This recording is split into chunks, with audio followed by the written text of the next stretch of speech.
What does it mean to tell the truth in a time of silence? For Lino Brocka, cinema was never just about stories. It was about struggle. It was about survival. It was about giving a voice to those who were denied one.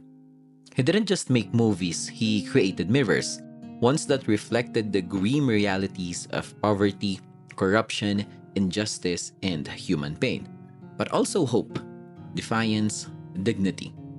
In a country where entertainment often meant escape, Brocka refused to look away. And in doing so, he changed Filipino cinema forever. In this video, we'll dive deep into the life, legacy, and lens of Lino Brocka, how he crafted a body of work that not only challenged the regime but exposed the truth with every frame.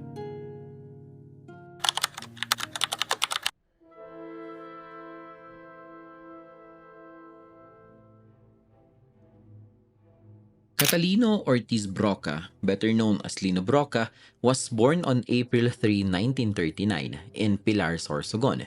But his story would take root in the rice fields of San Jose, Nueva Ecija, and the small towns of Quezon Province where he grew up in poverty, raised by a widowed mother after his father's tragic death. From the very beginning, Brocka understood the weight of being voiceless. He studied at the University of the Philippines but never completed his studies, leaving to work in Hawaii as a janitor. It was there, while wiping floors and working odd jobs, that he found a solace in books, in film, and most of all, in the words of Jean-Paul Sartre. Existentialism would shape his worldview, the belief that man must act, especially in the face of despair. Returning to the Philippines, Brocka began his career not in film, but in theater, working with the Philippine Educational Theater Association under Cecil Guidote Alvarez. The stage gave him discipline, but it was the screen that gave him power.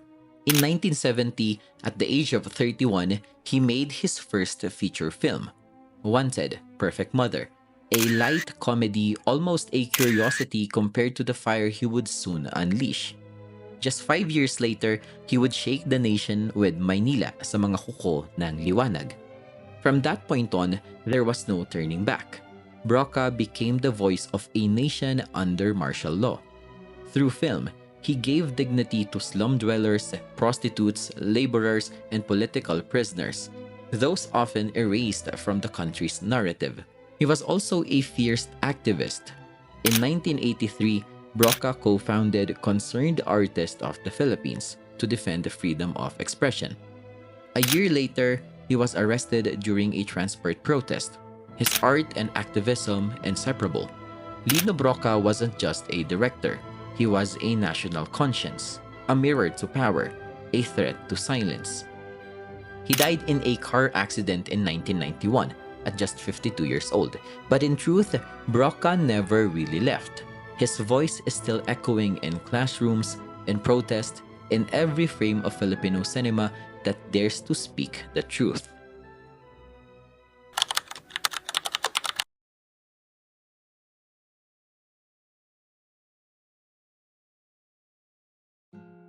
Lino Brocka directed over 60 films in just 2 decades, and yet no two ever felt the same, because Brocka didn't repeat himself.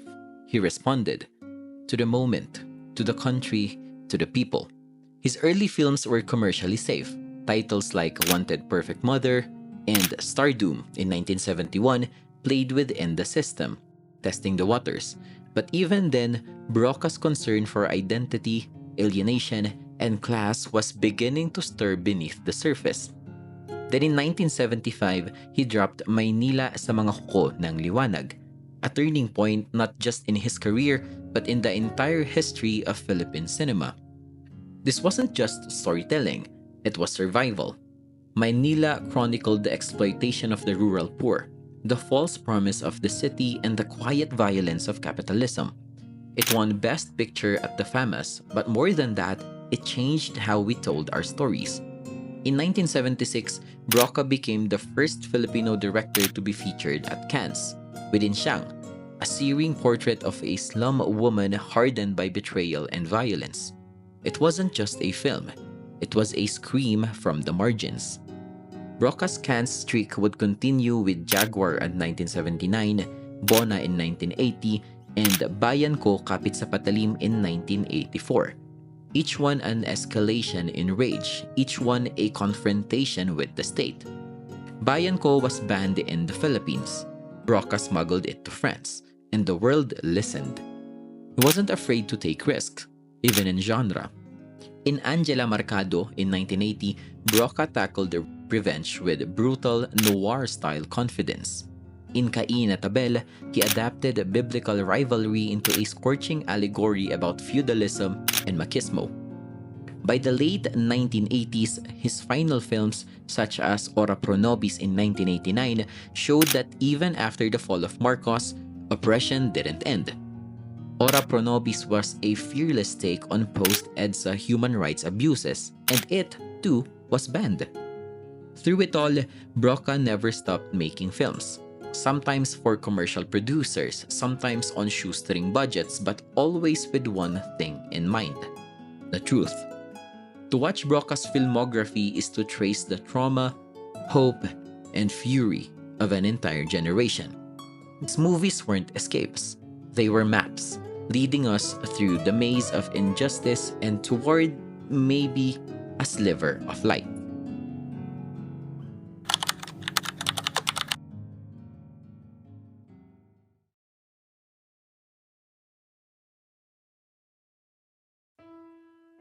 There's a reason Lino Brocka's films still hit like a punch to the chest. He wasn't just directing scenes, he was confronting us. His camera didn't look away, it lingered. Brocka's style was often called social realist, but he didn't set out to make political films. He made human films about people broken by politics, punished by poverty, and silenced by power. He had a way of making everyday moments feel dangerous. A mother is cooking rice. A man is waiting for a job. A young girl is walking home.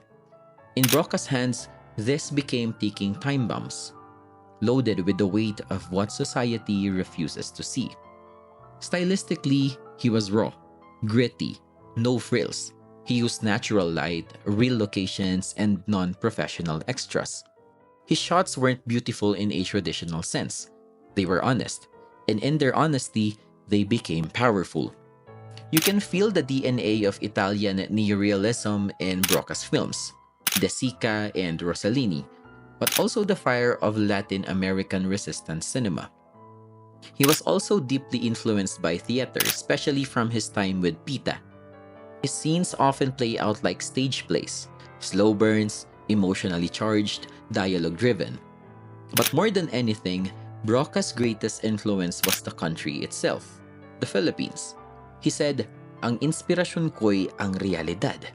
My inspiration is reality." And that's exactly what you see. The unpaid debt, the lost child, the shattered family, the blood that never dries. He didn't rely on symbols, he relied on scars. His characters carry trauma like a second skin. They cry, beg, scream, not because it's dramatic, but because it's true. And when he directs actors, he doesn't ask for performance. He demands the truth. Brocka worked repeatedly with actors like Hilda Coronel, Bembol Rocco, and Nora Honor because they gave him what he needed: raw, restrained, and real. His characters are often boxed in by walls, literally and figuratively. His frames trap them. The camera doesn't move unless it has to, and when it does, it's chasing desperation. Ultimately, Brocka's style isn't about visual flair, it's about moral urgency. His films were made fast, cheap, and with fury, because for Brocka, every day without telling the truth was a day wasted.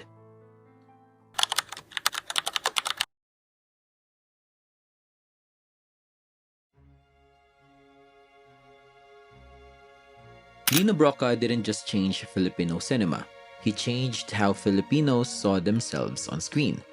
Before Brocka, the silver screen was often a mirror of fantasy, romanticized, sanitized, and safe. But he shattered that mirror. What he gave us instead were cracks, bruises, and the truth. His films were smuggled during the protest during the Marcos era. When the media was gagged, his movies screamed. When the truth was dangerous, he made it undeniable through celluloid, through story. Maynila sa mga huko ng liwanag was a love letter written in rust and concrete to a city that devoured its poor. In Siang, the first Filipino film at Cannes took domestic violence and turned it into national trauma. And Bayan Ko Kapit sa Patalim, that film was so politically charged it almost didn't make it to the screen. But Brocka's reach didn't stop at the country's borders. In fact, Bong Joon-ho, the Oscar-winning director of Parasite, once cited Brocka as an influence. The same Bong who exposed class war through basements and stairwells once looked to Brocka's films and saw the blueprint of socially conscious cinema. Brocka wasn't just telling Filipino stories, he was reshaping world cinema from the margins. Off-camera, he was just as relentless. He co-founded the Concerned Artists of the Philippines. He protested, he got jailed. And until the end, he believed that a director's job wasn't to entertain, but to testify. Today, Brocka's legacy lives in every filmmaker who dares to tell the truth. In Lav Diaz's 8-hour sagas of grief, in Brillante Mendoza's unfiltered chaos, in every indie filmmaker who chooses poverty over polish, substance over spectacle. His films are now part of curricula, retrospectives, and archives, but more importantly, they're part of our collective memory, the kind that stings, the kind that demands, what will you do with what you have seen? Watching Lino Brocka's films is not always easy. I've watched a couple of them for my future videos, and all I can say is they don't ask to be liked. They ask to be listened to. They scrape at your conscience, they demand your attention. And when the credits roll, you don't leave with answers. You leave with a weight in your chest. A weight that says, this still happens. This is still us.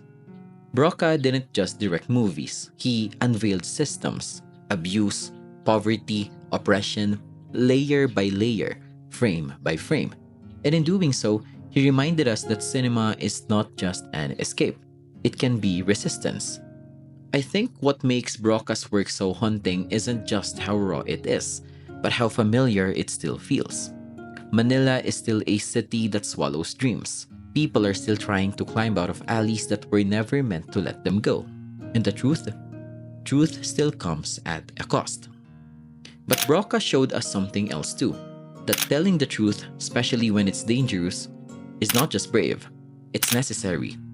This isn't just a tribute to Lino Brocka, no. This is a reminder that every time we speak up, create, resist, or choose to see the world clearly, we carry his torch. And maybe that's the power of cinema after all. Not just to reflect who we are, but to push us toward who we could become. So I would rather use people whose acting is quite natural and who look like squatter people.